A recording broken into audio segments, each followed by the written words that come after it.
3주차 1강입니다. 오늘은 경쟁우위 확보와 관련된 건데요. 이게 고객 가치 창출을 해야만 이제 경쟁우위 확보가 가능하죠. 그래서 오늘 고객 가치 창출하는 방법 이런 것들 한번 살펴보도록 하겠습니다. 우선 서론적으로 우리가 쭉 얘기를 해왔지만 공급 사설 관리 궁극적인 목표는 경쟁 우위 확보라고 할 수가 있습니다. 경쟁 우위 확보를 하지 않으면 요즘은 기업들이 시장에서 이제 도태되기 마련이죠. 그래서 그 목표는 경쟁 우위 확보라고 보면 되겠습니다. 그러기 위해서는 이제 적합한 이제 공급 사설을 갖추는 게 이제 중요한데 오늘 우리가 이제 보게 될 것은 뭐냐면 좀 성공적인 예들 있죠. 이런 것들을 좀 보도록 하겠습니다. 그래서 뭐 예를 들면은 이제 여러분들 잘 아시는 그 데일 있죠. 데일 같은 경우에는 직접 판매 방식이라 가지고 디렉트 세일즈라고 그러죠. 이 방식이 굉장히 유명합니다. 이게 이제 데일이 이제 처음으로 이제 시도해 가지고 성공한 케이스인데요. 물론 그 전에도 있긴 있었습니다만은 대대적인 성공을 거둔 게 이제 데일이라는 거죠. 물론 이제 지금은 대리 직접 판매 방식만 사용하는 건 아니에요. 그래서 뭐 예를 들면 퍼스널 컴퓨터 같으면은 옛날에는 이제 대리는 무조건 주문을 받아가지고 그 판매를 했거든요. 근데 지금은 이제 물론 직접 주문도 받지만 아예 이제 완성품을 만들어가고 시장에 내놓기도 하죠. 이게 이제 2000년대 한 중반 이후에 이제 그런 일이 생겼는데 지금도 직접 판매 방식으로 굉장히 유명하죠. 그 최근에 그 어디 찾아보니까 그 대략 그 수입 중에 직접 판매 방식이 아닌 다른 인디렉트 그러니까 간접 판매 방식으로 얻는 수입이 한 35% 정도 된답니다. 그러니까 지금도 직접 판매 방식을 통해 가지고 한 65%의 수입을 얻는다고 이렇게 보면 되겠습니다. 그 직접 판매 방식이 그 주요한 거는 뭐냐면 중간 단계가 없다는 거예요. 그러니까 여러분들이 그 완성품을 만들어 가지고 유통 단계를 거쳐 가지고 판매를 하게 되면 중간 단계가 많이 생기죠. 그러면 이제 그 중간 그 유통 단계마다 그 마진을 붙이잖아요. 그러면 결국은 소비자한테 가게 되면은 그 가격이 굉장히 비싸지게 되죠. 그래서 데일이 그때 처음에 했던 게 이제 바로 그거예요. 그러니까 중간 단계를 없애가지고 비용을 줄여서 고객들이 이제 구입하는 가격을 낮췄다는 거죠. 그 굉장히 유명한 그래서 그 방식입니다. 그다음에 월마트 같은 경우에도 우리가 이미 한번 말씀드렸다시피 VMI 시스템 같은 거를 이제 도입을 해가지고 VMI는 벤더 매니지드 인벤토리 시스템이라고 했죠. 그러니까 공급자가 직접 재고를 관리하는 그런 방식이에요. 아주 독특한 방식이죠. 그래서 이 비용 절감을 이제 성취할 수 있었죠. 이런 식으로 해가지고 그러니까 기업마다 차별적인 그 하여튼 방식을 도입을 해야 된다는 거예요. 그래야만 이게 경쟁 우위 확보가 가능하다는 내용이 되겠습니다.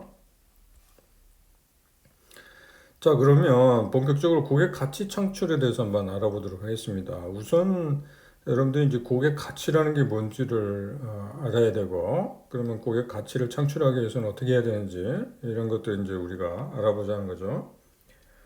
어, 그래서 고객 가치는 여기 이제 정의가 되어 있습니다만은 소유를 위해 지출한 총 비용분의 인지한 가치입니다. 이런 식으로 이제 우리가 얘기는 할 수 있는데 사실 이거를 뭐 직접적으로 그거를 우리가 계산하기는 힘들죠. 이거는 그래서 뭐 설문을 통해 가지고 이런 것들을 알아보는 수밖에 없어요. 사실은 인지한 가치라는 게 결국은 그 고객 개개인마다 다르지 않겠습니까? 그래서 결국은 이런 고객 가치를 이렇게 정의를 하게 되면 고객 가치 관리라는 거는 뭐냐? 결국은 경쟁자보다 높은 고객 가치를 제공해야 된다는 이제 그런 얘기가 되겠죠. 자, 일반적으로 여러분들이 이제 마케팅에서 많이 배우는 이제 고객 만족이라는 개념이 있어요. 근데 음, 고객 만족이 굉장히 중요한 개념이긴 하지만 고객 만족에다만 초점을 맞추면 안 된다는 거예요. 그래서 마케팅에서는 뭐 고객 충성도도 나오죠. 그 충성도 얘기는 뒤에 가서 하긴 하겠습니다만은 그래서 여기서 얘기는 뭐냐면 고객 만족에 초점을 맞추는 게 아니라 고객 가치에 초점을 맞춰야 된다는 거예요. 그 이유는 뭐냐면 옛날에 그 조사를 한번 해봤더니 고객 만족도가 높다고 해가지고 모두 뭐 재구매로 이어지는 거 아니라는 거예요. 재구매는 왜 고객 충성도 우리가 측정할 때 쓰이는 그 요소 중에 하나죠. 그래서 고객 만족이 높아도 재구매로 이어지지는 않더라. 그런 연구 결과가 있습니다. 그리고 또 고객은 제품이나 서비스의 품질로 평가를 하는 게 아니고 실질적으로 얻는 가치로 평가를 하더라는 거예요. 그리고 고객 만족도하고 재무 성과는 밀접한 관련이 없다고 이렇게 조사가 된 바가 있습니다. 그래서 고객 만족에다만 너무 초점을 맞추지 마라. 여기는 이제 고객 가치에 초점을 맞추라. 이제 그 얘기입니다. 구체적으로는 고객 부가가치 비율이라는 게 있는데요. 그러니까 기업 입장에서는 고객 부가가치 비율이라는 걸 이제 고려를 해야 된다는 건데, 그럼 고객 부가가치라는 게 뭐냐? 영어로는 이제 Customer Value Added라고 이렇게 쓰는데요. 이거는 좀 상대적인 개념이에요. 고객 부가가치 비율이라는 게 좀 상대적인 개념인데, 예를 들면은 시장에 예를 들면 경쟁자가 있다 그럽시다. A 기업, B 기업. 그래서 고객 부가가치 비율이라는 건 뭐냐면 B 기업에 대한 고객의 평가분의 A 기업에 대한 고객의 평가 이런 비율로 우리가 표현을 할 수 있겠습니다. 그래서 이거를 상대적 고객 가치 비율 혹은 시장 인지 가치 비율이라고 이렇게 얘기하기도 합니다. 그래서 이 비율이 만약에 1보다 크다. 그 얘기는 뭐냐면 A 기업이 B 기업에 비해서 우위에 있다는 거죠.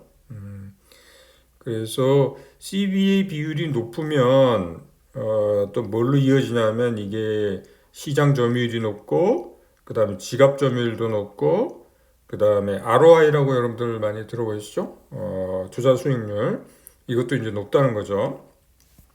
여기 혹시 여러분들 처음 들어보시는지 모르겠는데요. 이 지갑 점유율이라는 개념이 굉장히 중요하죠, 그죠? 지금은 시장 점유율보다도 지갑 점유율에 대해서 초점을 많이 맞춥니다. 그래서 그 지갑 점유율이라는 게 뭐냐면 결국은 여러분들 한번 생각해 보세요. 이 고객이 이제 사용할 수 있는 그 소득은 한계가 있잖아요. 그죠? 제한적이죠? 그걸 이제 지갑이라고 표현한 겁니다. 그거를 그 중에서 우리 기업에 사용하는 부분을 비율을 높이자는 거예요. 그게. 예. 이게 이제 여러분들 그 왜 고객 관계 관리라는 거 있지 않습니까? 그죠? CRM이라는 게 있는데 Customer Relationship Management라고. 거기서 그 핵심은 뭐냐면 사실 이제 이 지갑 점유율 높이는 거, 이게 거기에 이제 그 관건이 되어 있습니다. 뒤에 가면 혹시 나오면은 제가 다시 얘기를 하도록 하겠습니다. 그러면 고객 가치 관리는 어떻게 해야 되느냐? 일단은 뭐 단계를 한 세 단계로 이렇게 나눠볼 수가 있는데요. 일단은 가치 선정 단계가 있고요. 이거는 이제 어떤 가치를 제공할지 이거 결정하는 겁니다. 그 다음에 가치 제공 단계가 있고요. 그 다음에 세 번째가 가치에 대한 의사소통 단계입니다. 요즘 이게 이제 굉장히 중요하죠. 그래서 여러분들이 무슨 뭐 제품이나 서비스를 이제 구매하면은 그 기업들이요. 이게 잘 구매했다는 거를 이렇게 또 알려주죠. 이게 뭐냐면 기업들이 이제 제공하고자 하는 그 가치가 있잖아요. 근데 그 가치가 사실은 고객이 그 인식하지 못하는 경우도 있어요. 그래서 그 고객이 전달한 그 가치를 제대로 인식하게 만드는 거, 그것도 굉장히 중요합니다. 그래서 세 번째 단계가 이제 반드시 필요한 것이 되겠습니다. 그러니까 단순하게 이제 팔면 끝이다 이게 아니고요. 고객들이 그 제공하는 가치를 잘 인지하도록 이렇게 만들어주는 거, 그것도 굉장히 중요하겠습니다. 고객 가치에 대해서 조금 더 부연해서 좀 얘기를 해보자면 고객 가치를 이제 뭐 높일 수 있는 이제 방안이랄까요? 이런 거를 한번 보시면은 일단은 첫 번째는 이제 고객의 요구에 일치돼야 되겠죠, 그죠? 그래서 만약 이걸 공급 사슬 측면에서 한번 보면은 고객의 요구가 뭐 신속성 이런 것들 요구한다 그러면 시장 대응적인 공급 사슬 이런 것들이 중요하겠고 아니면 비용을 중시한다 그러면은 효율적인 공급 사슬 이런 것들을 구축을 해가지고 제공을 해야 되겠죠. 그 다음에 두 번째는 이제 다양화와 관련된 건데요. 이 다양화의 의미는 뭐냐면 고객의 선택의 폭이 넓어진다는 의미예요. 그래서 이 선택의 폭이 넓어지면은 고객 가치 창출하는 데 도움이 된다. 이렇게 보는 측면입니다. 근데 물론 이제 그런 경우는 있어요. 선택과 관련해 가지고 패러독스가 하나 있는데요. 이게 뭐냐면 너무 선택의 폭이 넓으면은 오히려 고객들이 선택하는데 어려움을 겪는다는 그런 게 있어요. 그래서 그래서 이게 수준이 어느 정도 돼야 되는지에 대해서는 우리가 좀 연구를 해봐야 됩니다. 자, 일단 선택의 폭이 넓어지면 좋은데 왜 그러냐면 이제 뭐 여러분들 뭐 대량 맞춤이라는 그런 개념도 있잖아요. 고객이 원하는 대로 이제 제공을 해줘야 되잖아요, 그죠? 그래서 좋은 건데 이게 이제 다양화를 시키면은 재고 수준이 좀 높아질 수 있는 그런 그 가능성이 높아져요. 그래서 그거를 그 재고 수준을 그 낮추기 위한 노력을 기울여야 됩니다. 그래서 이 델의 경우에는 이제 완성품을 생산해 놓는 게 아니라, 물론 지금은 이제 완성품 생산하고 판매도 하지만, 완성품이 아니라 부품의 형태로 보유를 하다가 주문이 들어오면 이제 그때 조립을 해가지고 이렇게 제공하는 방식. 그게 이제 직접 판매 방식이거든요. 이렇게 하면은 재고 수준이 높아지는 걸 막을 수가 있죠. 그 다음에 자동차 산업 같은 경우에는 딜러들이 예를 들면은 재고를 보유하는 게 아니라 이 재고를 보유하는 센터 같은데 이 재고를 보유해서 소매상이 재고를 이제 공유하는 거 이런 방식을 채택한다든지 그 다음에 자동차 또 산업에 보면은 옵션 같은 게 굉장히 옵션이 다양하잖아요. 그래서 보통 여러분들 왜 자동차 구매하려면은 이제 이 패키지로 구매를 합니다. 그러니까 패키지 1, 2, 3 뭐 이 정도로 해가지고 그 중에 그 패키지마다 이제 들어가는 게 좀 다르죠. 그래서 패키지 1은 뭐한 일부만 들어가고 패키지 2는 그거보다 조금 더 많이 패키지 3은 이제 완전 풀로 들어간다든지 뭐 이런 식으로 해서 옵션 수를 줄이는 방법을 사용하게 되면 이런 문제, 재고와 관련된 문제 이런 것들을 좀 해결을 할 수가 있겠습니다. 그 다음에 이제 가격의 경우에는 물론 여러분들이 그 낮은 가격으로 좋은 양질의 제품이나 서비스를 제공하면 그게 이제 고객 가치 창출에 이제 도움이 되죠. 그래서 데일 같은 경우가 이제 직접 판매 방식 그 사용해가지고 비용 줄여서 결국은 낮은 가격으로 이제 고객에게 제품을 제공하는 거죠. 역시 월마트의 경우에도 VMI 시스템 도입해서 비용 절감해서 재고 관리를 뭐 공급자한테 맡겨버리는 거니까요. 비용이 절감되죠. 그러면은 그 월마트에서는 이제 에브리데이 로우 프라이싱 그래가지고 상시 저가 정책을 사용합니다. 그러니까 딴 데보다는 가격을 싸게 저렴하게 제품을 제공하는 거죠. 그 다음에 이제 부가가치 서비스로 이제 고객 가치 창출에 도움을 줄 수가 있는데요.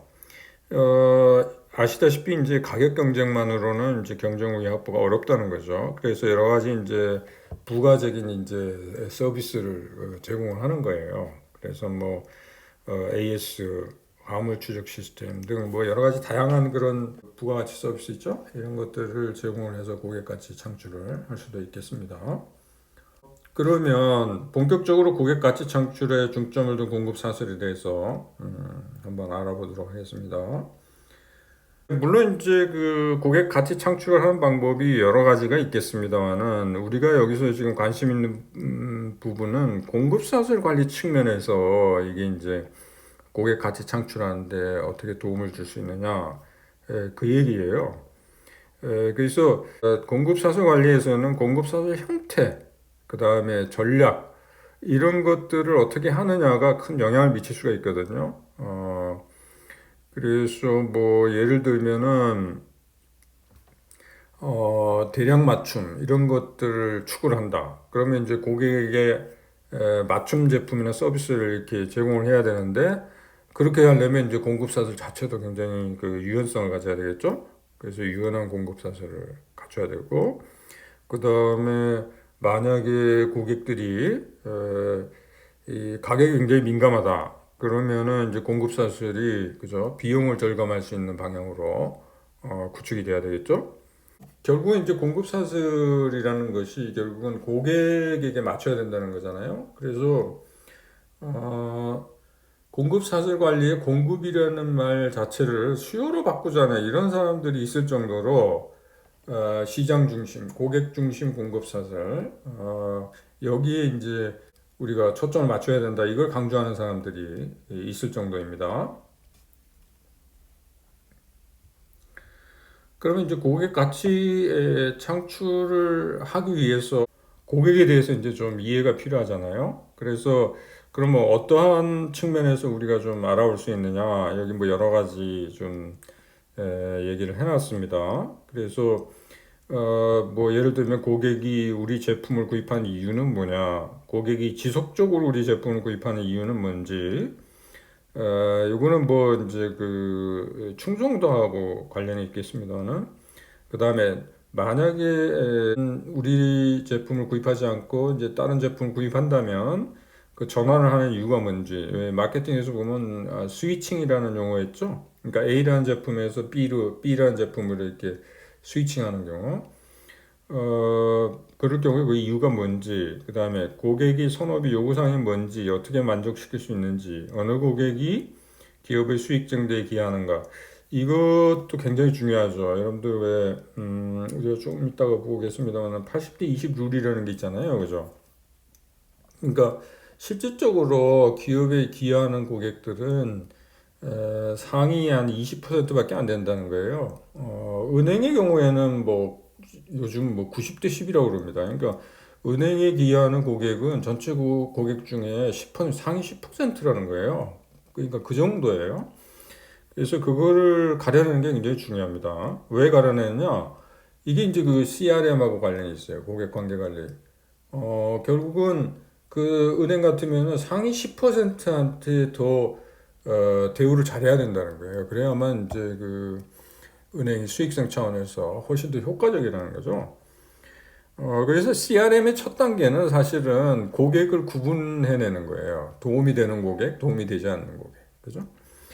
자, 그 다음에, 높은 고객 지원 서비스보다 낮은 가격을 선호하는지, 신속한 배송보다 낮은 가격을 선호하는지, 그 다음에 전문점보다 원스톱 쇼핑이 가능한 대형 할인점에서 구입하는 것을 선호하는지, 뭐 이런 것들을 다 알아야만 어떤 식으로 고객 가치를 창출할지를 이제 알게 되는 거죠.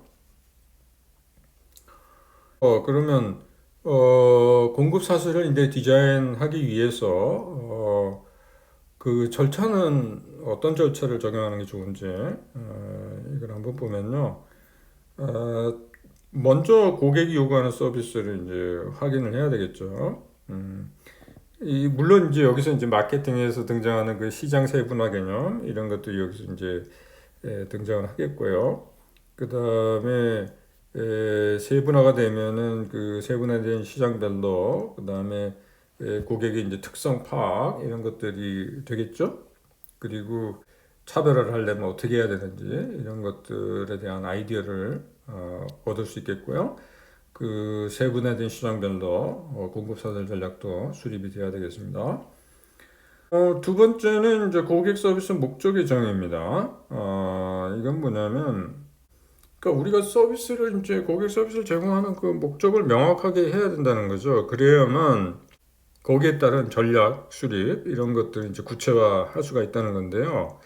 여기 크리스토퍼가 얘기한 걸 한번 보면요. 고객의 요구사항을 정시에, 그 다음에 완전하게, 그 다음에 실수 없이 충족시키는 게 이게 이제 궁극적인 목적이라고 하고 있습니다. 물론 이건 말고도 기업별로 목적을 뭐 설정을 할 수는 있겠죠. 그 다음에 세 번째는 비용 측면에서 효과적인 서비스 전략을 이제 개발해야 되는데요. 여기서 아까 얘기한 그 80대 20 룰이 등장을 하게 되는 거죠. 그래서 이게 뭐 아까도 얘기했지만은 CRM의 그 첫 단계가 고객을 구분하는 거라고 했잖아요. 도움이 되는 고객, 도움이 되지 않는 고객, 그리고 도움이 되는 고객에 집중적으로 투자를 해야 된다는 거예요. 그래야만 아까 얘기한 지갑 점유율이라는 거 있죠? 그걸 높일 수가 있다는 거예요. 실질적으로 여러분들 은행에 한번 가보시면 그 프라이빗 뱅킹이라는 거 있지 않습니까? 그러니까 PB 룸이라고 따로 있죠. 그래서 뭐 그러니까 그 은행에 도움이 되는 고객 같은 경우에는 PB 룸으로 모시죠. 그리고 개별적으로 그 서비스를 이렇게 제공을 하게 됩니다. 그 다음에 네 번째가 이제 서비스 표준 정립이에요. 여기 보면은 굉장히 다양한 내용들이 나오는데 이게 사실은 이제 공급사슬 관리 우리가 맨 마지막 장에 가면 이제 공급사슬 그 평가 내용이 나오거든요. 거기에 보면 이런 내용들이 들어가 있어요. 그래서 여기에 대한 이제 표준 같은 걸 만들어야 된다는 거죠. 그러니까 주문 사이클 시간. 이건 뭐냐면 주문에서부터 배송까지 걸리는 시간 이런 것들. 그 다음에 재고 가용성. 어, 뭐 여기는 뭐 수요 충족률이라고 보면 되겠습니다.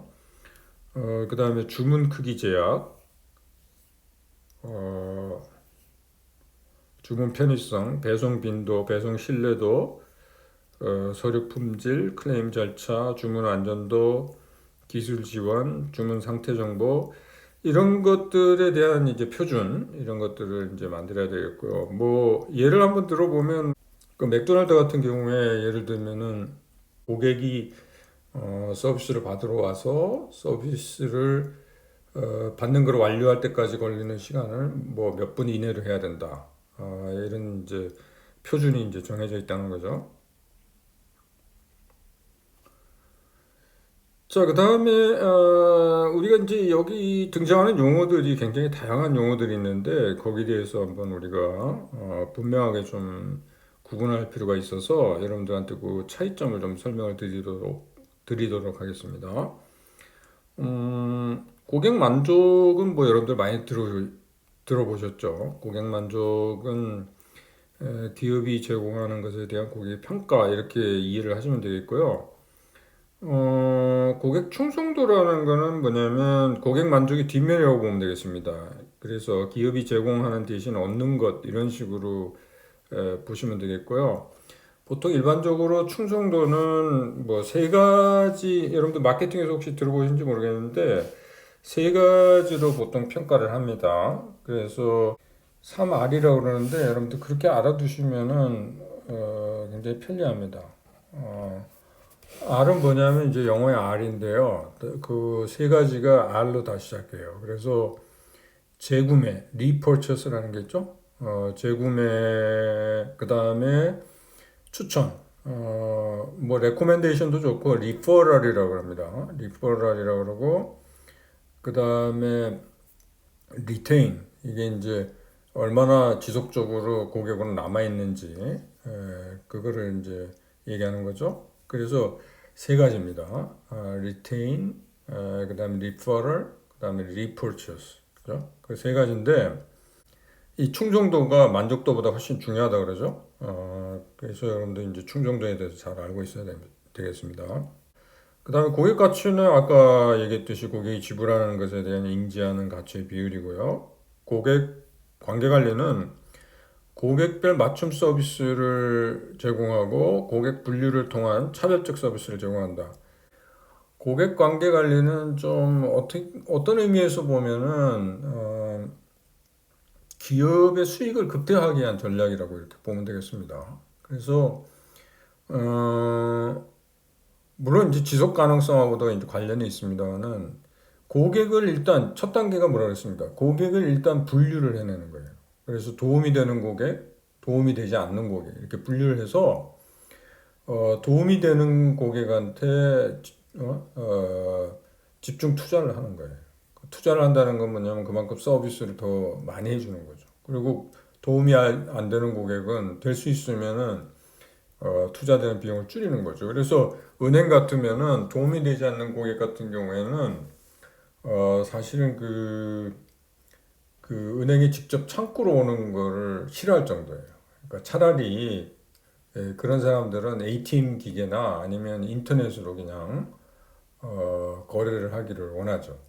근데 예를 들면 뭐 10% 상위 10%에 속하는 고객 같은 경우에는 모셔서 대접을 하고 그래서 지갑 점유율을 높이도록 그 노력을 많이 하죠.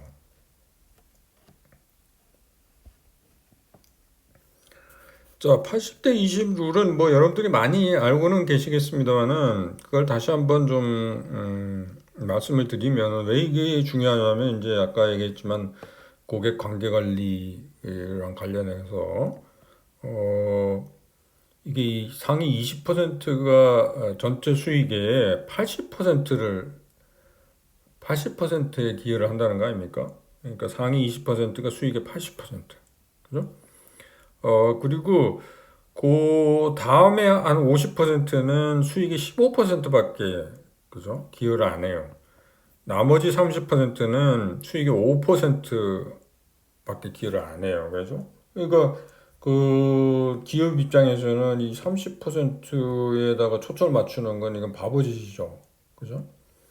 그러니까 고객 관계 관리 그러니까 이제 모든 고객에게 동일하게 다 잘해야 된다 이렇게 생각하면 안 됩니다. 그래서 도움이 되는 고객한테는 진짜 서비스를 더 많이 제공하고 도움이 되지 않는 고객은 될 수 있으면은 비용을 줄이는 방향으로 이제 나가자는 거죠. 여기 지금 하나 보여드리고 싶은 거는 뭐냐면 로지스틱스 전략 수립할 때요. 수익성 기여도 하고 수요량을 고려를 해가지고 로지스틱스 전략을 이제 수립하기도 하는데요. 수익 공헌도가 높은 거하고 낮은 거하고 그 다음에 여기 수요량이 높은 거하고 낮은 거하고 이렇게 해서 그 수익 공헌도는 높은데 수요량은 작다 그러면 중앙 집중식 재고 관리를 하는 거고 그 다음에 수익 공헌도가 높고 수요량도 높다 그러면은 높은 제품 가용성을 유지를 한다. 이 얘기는 뭡니까? 이게 재고를 많이 보유한다는 그 얘기가 되겠죠. 그 다음에 수익 공헌도도 낮고 수요량도 낮다 그러면은 제품 시장 철수를 고려하고요. 그 다음에 수익 공헌도가 낮고 수요량이 많다 그러면은 로지스틱스 비용을 절감하는 방향으로 전략을 이제 수립을 해야 된다. 이제 그 얘기가 되겠습니다. 고객 가치 창출하는 데 있어가지고요. 좀 독특한 방법으로 가치를 창출하는 그 기업이 있죠. 그래서 이것도 하나 예로서 이런 식으로도 가능하다.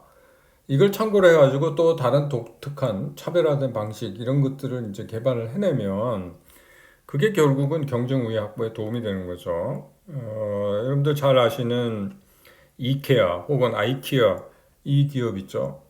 이 기업 같은 경우에 좀 독특한 방식을 사용하지 않습니까? 그죠? 여러분도 혹시 가보셨는지 모르겠는데, 저는 우리나라에서는 아직 못 가봤습니다. 못 가봤는데, 외국에 있을 때 한번 가본 적이 있어요. 그래서, 일단 뭐, 여러분들 잘 아시겠습니다만은, 가구를 팔죠. 근데 이제 박스에 그 DIY 가구 있지 않습니까? 그걸 팔잖아요.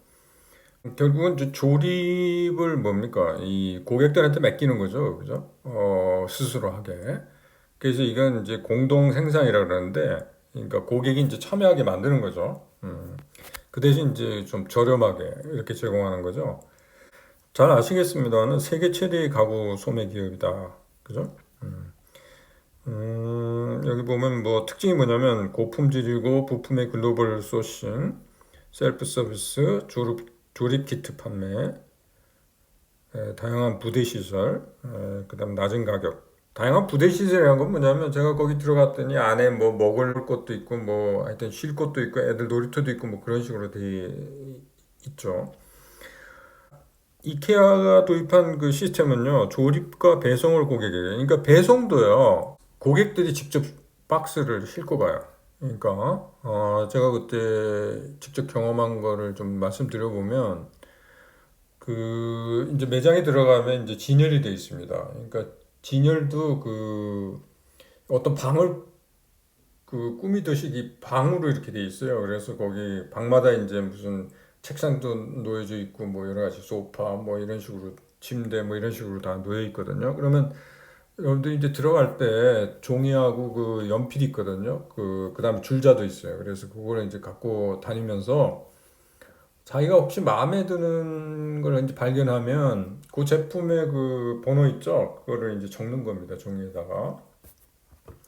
그래서 이제 쭉 돌고 나오면은 그 제품을 박스를 쌓아놓는 곳이 있어요.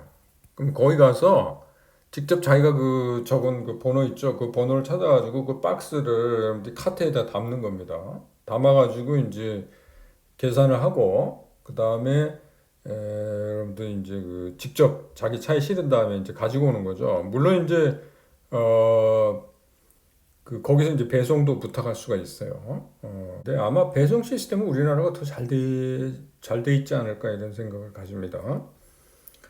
아까 얘기했듯이 이 글로벌 소싱 한다고 그랬잖아요. 여기 저 이케아에서요. 거기 어떻게 하냐면은 이제 부품별로 공급자를 달리해서 그다음에 합병센터라는 데가 있어요. 거기서 이제 키트로 구성해가지고 박스에 이제 담아가지고 매장으로 이제 배송하는 그런 시스템을 이제 갖추고 있죠. 그래서 여기 이제 고객 가치 창출에 있어가지고 좀 이제 차별화된 방식 이런 것들을 그죠? 고안해내는 것이 굉장히 중요하다. 이제 이거를 보여주는 하나의 예가 되겠습니다. 그래서 여기 지금 이케아에서는 공동 생산에 고객을 참여시켜서 어, 그래서 이제 고객 가치를 창출을 했다. 이제 그 얘기가 되겠습니다. 그게 여기서 이제 핵심이에요.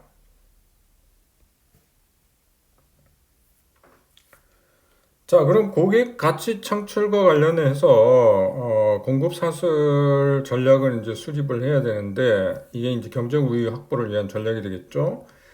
그 전략은 다섯 가지 측면에서 우리가 한번 생각을 해볼 수가 있겠습니다.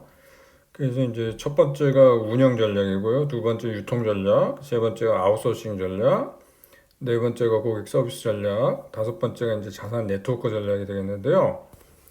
이걸 이제 하나씩 우리가 구체적으로 한번 살펴보도록 하겠습니다. 자, 운영 전략은 이게 무엇과 관련된 거냐면 이게 이제 비축 생산, 특히 이제 비축 생산을 할 건지 이제 주문 생산할 건지 이 뭐 주문 조립, 주문 제작도 있습니다만은 이 크게 나눠서 이 두 가지 중에서 뭘 할 건지 이거를 결정을 하는 거예요. 그러니까 지금 좋은 거는 뭐냐면 당연히 뭡니까? 주문 생산이 좋죠. 왜 그러냐면 이거는 재고가 발생하지 않으니까요. 그죠? 근데 그렇지 못할 경우도 있습니다. 왜, 뭐 예를 들면 주문해가지고 그게 이제 완료될 때까지 배송이 될 때까지 걸리는 시간 주문 리드 타임이 굉장히 길되면은 이게 경쟁력이 떨어지게 되잖아요. 그래서 그런 경우에는 이 주문 생산이 이제 바람직하지 않겠죠. 그래서 이 상황에 따라 이게 이제 결정을 돼야 되는데, 근데 요즘 추세는 뭐냐면, 될 수 있으면은, 재고 비용이 굉장히 많이 발생하는 경우에는 주문 생산 방식으로 이게 가는 게 맞다는 거예요. 그러면 이런 운영 전략을 수립할 때 좀 고려해야 될 사항들이 뭐가 있는지 한번 보도록 하겠습니다. 그래서 일단은 아까도 말씀드렸다시피 이게 옛날에는 이제 비축 생산인데 이 비축 생산이라는 건 이제 예측을 해갖고 미리 그죠 생산을 해놓는 거죠. 그래서 재고로 보유하는 거죠. 근데 이제 이게 재고 비용 문제 때문에 이제 점차적으로는 이제 에, 그죠? 주문 생산 쪽으로 이제 가야 된다고 아까 말씀을 드렸는데, 물론 이제 상황에 따라서 이게 그렇게 못할 경우도 있긴 있겠습니다만은 될 수 있으면은 이제 그런 방향으로 가야 된다. 이렇게 여러분들이 알고 계시면 되겠습니다. 아까도 말씀드렸다시피 이 주문 생산 방식 도입하는데 이제 한계가 있는 경우도 있어요. 그래서 자동차 산업 같은 경우는 이제 주문 생산 방식에 이제 한계가 있어요. 그래서 너무 옵션이 많기 때문에 그래서 이제 옵션 수를 줄여가지고 여러분들이 이제 그 옵션을 택하게 되면 1, 2, 3 중에 뭐 하나를 택하게 되면 거기에 따라서 이제 자동차가 생산이 되겠죠. 요즘 보면 여러분들이 만약에 딜러에 가서 이제 주문을 하잖아요. 그러면 그게 주문한 내용이 물론 이제 옵션 수는 작겠습니다만은 그게 공장으로 이제 전달이 되죠. 그래가지고 그 생산 일자랄지 뭐 이런 것들이 이제 결정돼서 어, 일종의 이제 주문 생산 방식 비슷하게 운영은 되죠. 운영은 되지만 여러분들이 원하는 대로는 해주지는 않죠, 그죠? 그거는 이제 한계가 있기 때문에. 그렇지만 뭐 굉장히 뭐 비싼 차랄지 유럽에 그 굉장히 그 유명한 브랜드들 있잖아요. 그런 경우에는 이제 고객이 원하는 대로 이렇게 해주는 경우도 있거든요. 그리고 이 운영 전략 관련해 가지고 모든 게 다 그렇습니다만은 한번 결정됐다고 해가지고 그게 끝이 아니라는 거죠, 그죠? 그러니까 기업들은 항상 그 환경 변화에 적응을 해 나가야 됩니다. 그래서 그러니까 항상 그 상황 변화에 민감하게 반응을 하고 그리고 거기에 즉각적으로 이제 적응할 수 있도록 노력을 기업들이 해야 됩니다. 그 다음에 이제 유통 전략을 한번 보면요. 여기서 이제 핵심 뭐냐면 직접 판매냐, 이제 간접 판매냐 이건데요. 이것도 이제 상황에 따라서 좀 달라요.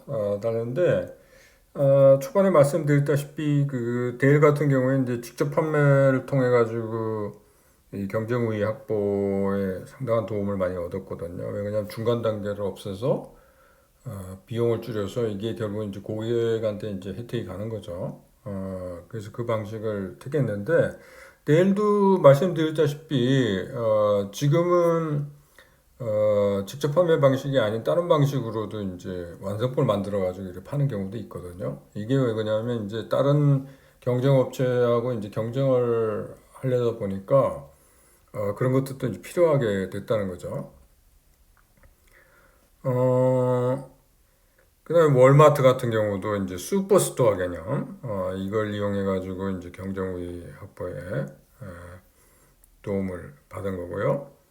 그 유통 전략 있잖아요. 이 유통 전략은 사실은 이제 그 목표 시장에 따라서 이게 좀 달라집니다. 그러니까 하나의 기업이라 그래도요, 목표 시장이 그 좀 다를 수도 있거든요. 여러 개가 있을 수도 있거든요. 여기 뭐 예를 들면은 식수 판매를 한다 그러면 가정이나 사무실에 배달하는 경우에는 서비스 대리점을 통해 유통을 하고요. 일반 고객 같은 경우에는 소매상을 통해 유통을 한다든지 뭐 이런 식으로 그죠? 자 그러면 오늘은 여기까지 하고 다음 시간에 이 전략에 대해서는 계속해서 하도록 하겠습니다. 수고했습니다.